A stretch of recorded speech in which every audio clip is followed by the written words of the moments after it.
Hello and welcome to another Doctor's Assistant 1 video, and today I'm doing a review of Doctor Who Day of the Daleks, starring Jon Pertwee and Katie Manning as the Third Doctor and Jo Grant. This is the series opener or season opener for series and or season 9 of Doctor Who way back when. It's also a sort of really nice cover, you've got Jon Pertwee like sort of fending off and all, like being like, no, don't attack anyone, to the Daleks almost. Then you've got like this Ogron 2-disc PG, Katie Manning there, and all Jo Grant there, sort of behind the Doctor. The Jon Pertwee years 1970 to 74. You've got the new BBC logo, which is essentially old now, but yeah, and then Doctor Who Day of the Daleks. Then you've got the writer's notes as well as the discs and whatnot. Then on the back you've got the special features for disc 1 and 2, because the second one is more of a special edition-y sort of thing with better visuals, for those of you who want improved visuals. You've also got a strip of screenshots, as well as a synopsis and the legal gubbins and whatnot, so like who produced it, who directed it, the years the original thing was broadcast, and the running time, which is I think 98 minutes. So yeah, that's all the sort of packaging stuff out of the way. If I'm not mistaken, other than Doctor Who, the sort of Doctor Who Dalek movies with Peter Cushing, this will have been the first ever time the Daleks were in colour in the TV show, and yeah, it's pretty cool really. That I can imagine, like, trying to put my head into that sort of mindset, it must have been mind-boggling, even though it is a bit disappointing and a bit annoying that there's only 3 Daleks, mainly sort of Dalek props throughout this story. I totally forgot that it's a 4-part story. I thought it was a 5-part story, like I think the Demons is, but it's actually a 4-part story, and it feels just right, in terms of the length of the story. Watching it even in one sitting, it just felt like the right amount. I know way back when I once criticised the sort of Jon Pertwee years, in so much as obviously trying to watch some of his other stories in one sitting is a bit of a slog to get through because they're always usually really long, but then also the shorter ones feel like just too short. Like by the time they sort of get going by part 2 and 3, they're already sort of getting close to wrapping up the sort of overall story, which is a shame. Whereas I think with the manic persona and manic nature of, say, Tom Baker's Doctor, 4-part stories work a lot better with him as opposed to 6-part stories, and I'd say vice versa with sort of Jon Pertwee, that the 6-part stories work better with this sort of spy espionage Doctor as opposed to the shorter 4-part stories where you need someone who's a bit more sort of varied and scatterbrained, I think, and that personally. But that being said, in my opinion, this story still worked really well, even though it is a shorter 4-part story.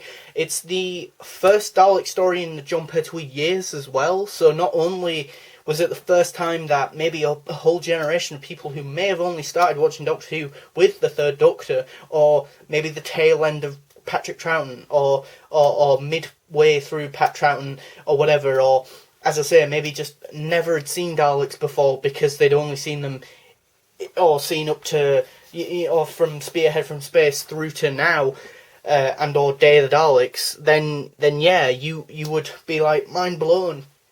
My only big criticism with the Daleks in this story is I detest the voice. The voice is really bad.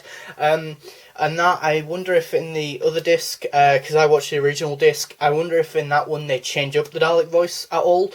I do, however, really like the Dalek design in this. I really like the gold and black Dalek. I also kind of like the gunmetal grey Daleks that then get used pretty much from this story onwards, if I'm not mistaken, I think. Well, technically they don't really get used immediately in the Jon Pertwee years, but what I meant is sort of immediately, or sort of later on in the Dalek sort of timeline in terms of Doctor Who history, they're probably the sort of gold bronze Daleks of the classic series, that sort of classic gunmetal grey with the sort of black spheres.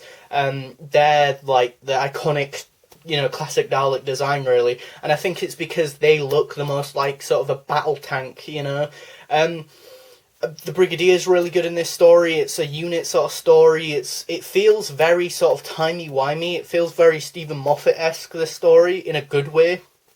On original viewing, and even now, even though I've already watched this story a few times, but it's been quite a few years since I think I watched this one last, that I watched it and then was like, whoa, oh my god, like, I was a bit taken aback. Not a lot, but a little bit by the plot twist.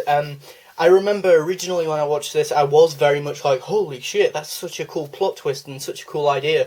And I mean a lot of different elements and aspects of this story I feel are good or good enough that they get implemented and utilised and built upon and expanded upon in so many other later Doctor Who stories. I mean, my last big finished audio review on the channel was Emissary of the Daleks.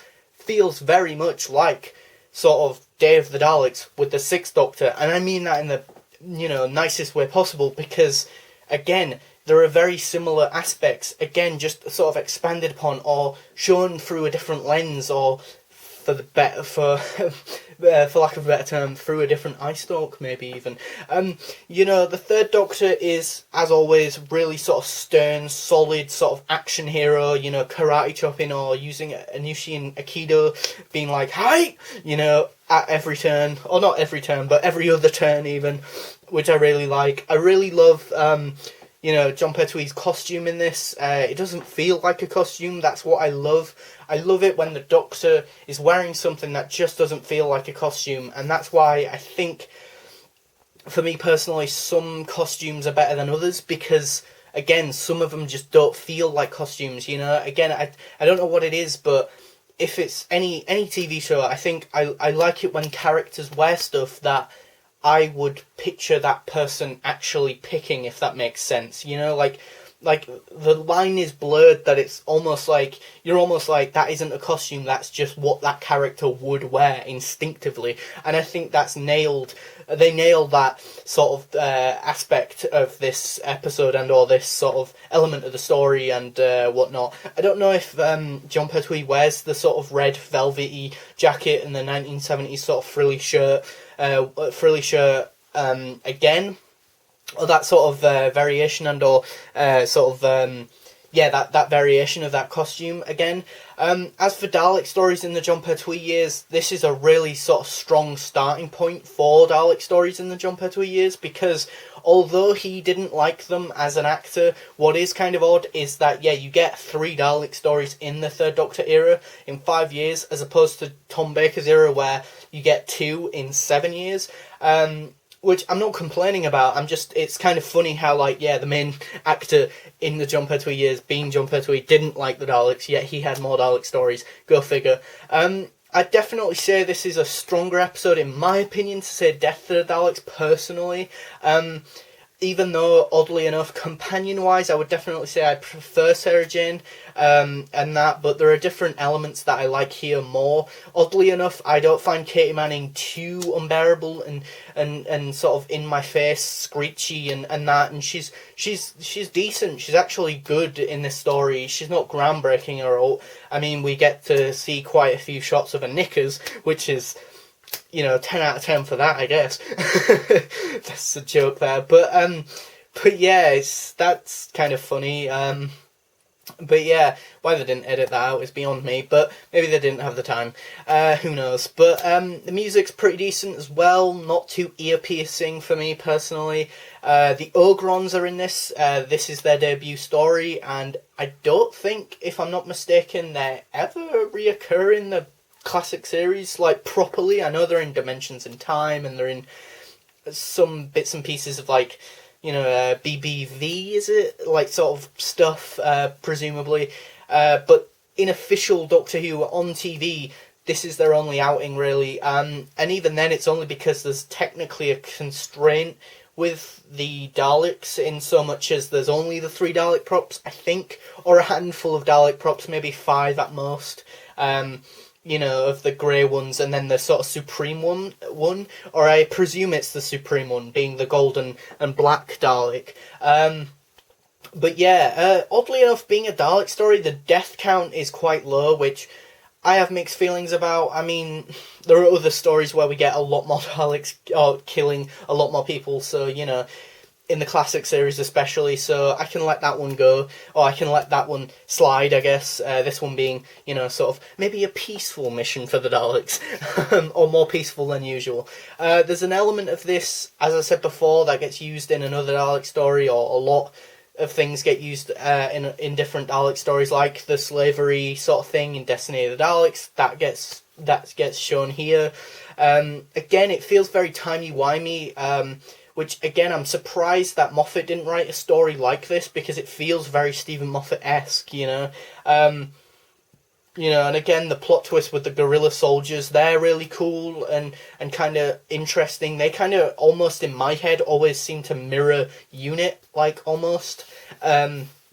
Unit's pretty cool in this. I wish there was more for them to do, but they're pretty cool. The Ogrons are a sort of dumb slave race, or, like, they're both sort of described as police, but then later on described as, like, dogs, so it's, like, very confusing as to which you would class them as, really. And then I've also been under the assumption that they're kind of like bounty hunters, maybe? Or like, yeah, like bounty hunter type race, maybe? I don't know. But they're an interesting bunch in and amongst themselves, I think. There's a sort of controller dude who is humanoid, and he kind of reminds me of some characters from Genesis of the Daleks, as well as the scientisty dude who gets killed off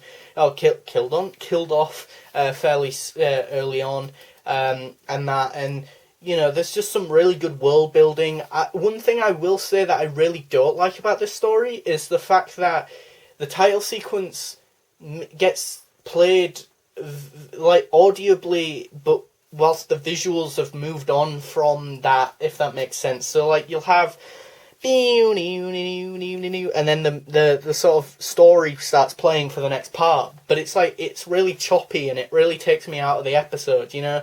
It's very strange. They do some really strange things with the outro, as it were, of the episodes and the intros, I guess, which I really don't like. I guess Doctor Who was still in that experimental phase with the intros and outros.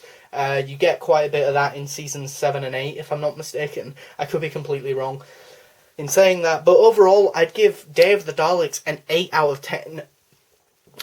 Sorry about that. An 8 out of 10. It's a really strong, really solid, sort of fun romp of a story. It's only 4 parts long, so it's not the longest story ever, but there's some great sort of action and sort of explosions and timey-wimey stuff, and the Daleks, even if their voices aren't great, are pretty cool in this. Even if they're in low numbers, they're backed by these sort of interesting, intriguing sort of aliens and that. There's some really cool side characters with you know, the people who are playing the gorilla sort of future people, as well as Unit and Unit regulars with the Brigadier, Captain Yates and Sergeant Benton, as well as, you know, obviously the stern, dashing dandy that is John Pertwee, and Katie Manning, who gives, again, a very solid, decent performance, and that. So yeah, well earned, 8 out of 10 from me, Day of the Daleks. Thanks for watching,